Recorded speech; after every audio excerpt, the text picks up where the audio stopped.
Modern psychology calls it systematic desensitization. What you do is, if you want to desensitize someone to a fear of something, you have them imagine being in it and working on practicing surrendering to the fear or getting beyond the fear, relaxing and calming down. And so you're breaking, it's called inhibition. You start inhibiting that conditioning process because you're having the thought and you're choosing to not feel that emotion or begin to self-regulate a new emotion. And the research shows that if you do that properly, there are afferent fibers from the heart that go right to the amygdala, straight to the amygdala. And what it does is it shuts the lights out for fear. It lowers the volume for pain and suffering, and it cools off the circuits for that kind of tenacity and aggression. And what happens is you get this resetting of a baseline. And so now the person is more safe, that they're not anticipating the next threat, the next danger. They're not looking around the corner for the predator. Their body's not in that vigilance. Their body's more in the present moment.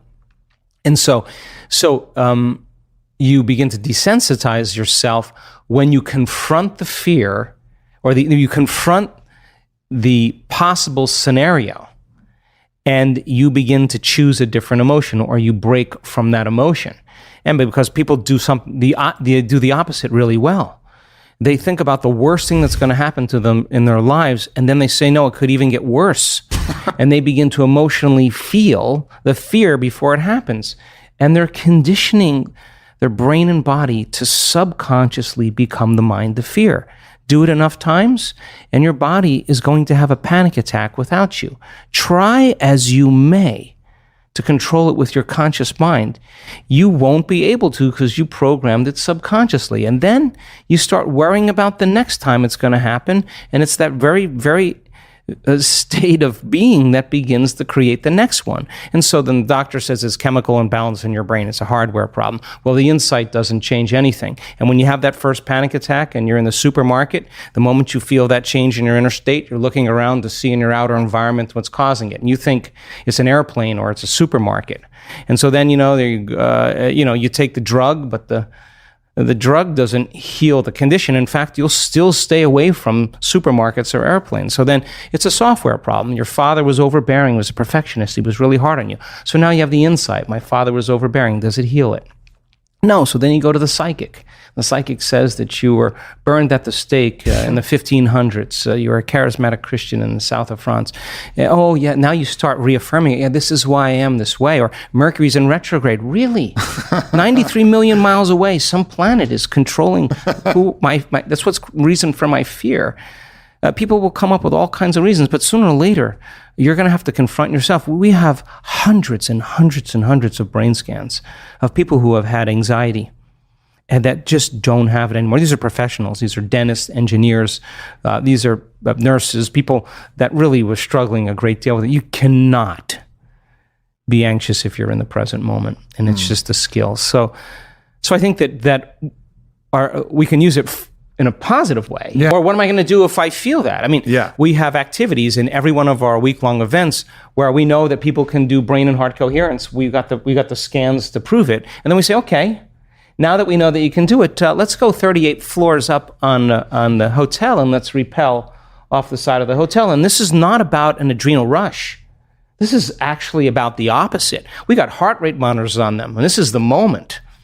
This is a moment when you're standing up there. Can you breathe? Can you stay in your body? Can you relax? And the more you rehearse, I always say to them, what are you going to do when you get up there? Because if you don't know what you're going to do up there, you're going to throw a program in there and you're going to get fearful and go unconscious. But if you can stay conscious and you're reviewing what you're going to do and you start practicing, you're priming your brain and body for that experience. So what's the significance of that? Overcome that in brain and heart coherence, you'll walk into your life and you'll use the same thing in the same circumstances when you're faced with fear in your life. And you won't be gripped by it. And if you just went off 38 floors in heart and brain coherence and you mastered it, you probably will look at the problems in your life as so much less intimidating than what you just did. And people leave their fears. So we want to put them in situations that would normally evoke a strong emotion or a program. and say, yeah, that's natural, that's normal, but what would supernatural do? So let's practice that. And so we have a challenge activity. That's where I just came from. And again, putting people in those situations where they don't think they can go any further, and then they go further.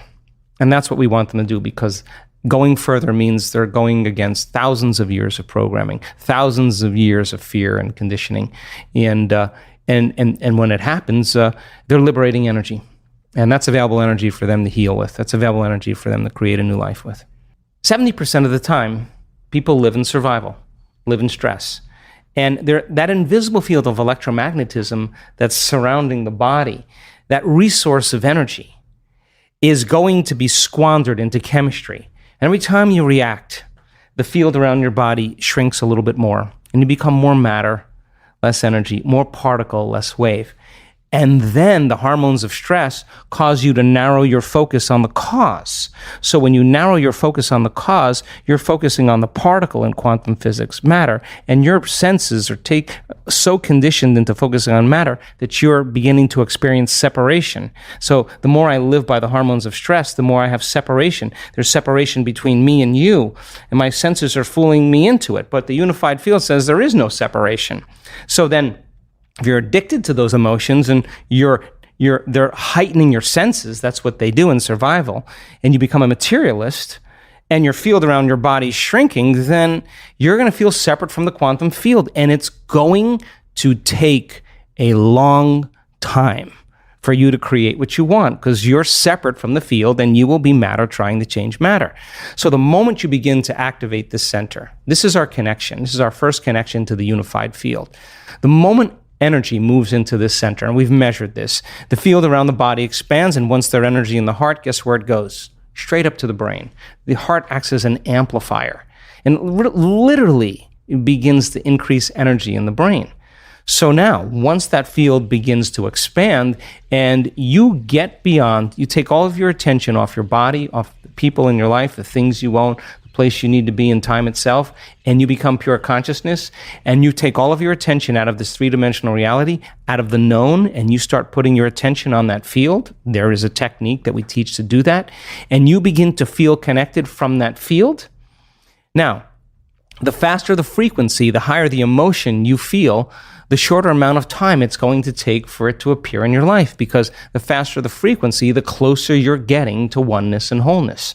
So then when you teach people how to get beyond all of the elements in this three-dimensional reality and begin to open their heart, that frequency is their connection to the field. The moment they open their heart, they become more energy than matter, more wave than particle.